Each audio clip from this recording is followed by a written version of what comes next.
Well, hey everyone, Andy Syrewicze with Altaro Software here, and today I'm joined by Ryan Birk. How's it going, Ryan? It's going on good. It's going good. Good, good. Well, hey, we wanted to come on here and just talk real quick about a webinar that we've got coming up later in September, September 19th, I believe, and we're going to be talking about a number of different things that you can do with VMware vSphere Essentials Plus, and kind of how to get the most out of that platform. Ryan, do you want to talk a little bit about some of the things we're going to cover during that webinar?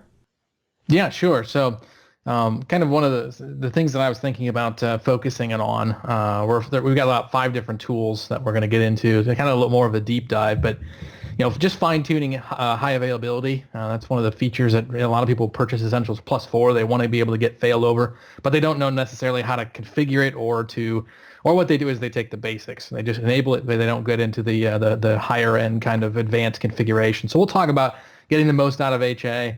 There's another couple of cool tools. We'll talk about vShield Endpoint.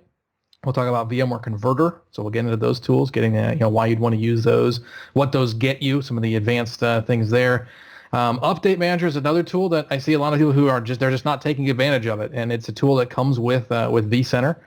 You can attach it in vCenter and enable it and patch machines very quickly with Update Manager.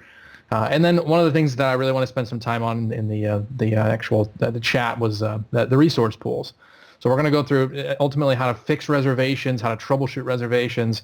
We'll talk about share values. We'll take kind of a deep dive into that because it's always an issue troubleshooting these things. I think a lot of people they'll have lots and lots of layers of resource pools, and sometimes we'll talk about really why it's better to keep life simple when it comes down to resource pools and reservations. But I think our big things we'll really focus on. We'll go through all of that, but fine tuning HA and then getting into resource pools and reservations. That's a big thing. So we'll spend some time in that in the webinar. All right, sounds good. Sounds like we got a lot lined up for that webinar. There's definitely going to be a lot to talk about, it sounds like. Yeah, definitely. Well, cool. Well, again, that webinar is going to be on September 19th. We always do 2 different time slots, so if one time slot doesn't work for you, there's probably another one that does. Additionally, we always do a Q&A session at the end of the webinar, so if you end up with questions during the webinar, you'll have a chance to ask them at the end. And it's very common that we don't always have enough time to answer all the questions, so we always do a follow-up blog post out on the Altaro VMware blog, and you'll have a full list of the Q&A there, even the ones that weren't covered during the webinar. So, well, Ryan, thanks for coming on today to kind of give us a preview of what we're going to be talking about. Yeah, sure. Yeah, and looking forward to doing the webinar with you on September 19th, and we hope everyone will join us. So have a nice day. Yeah, you too.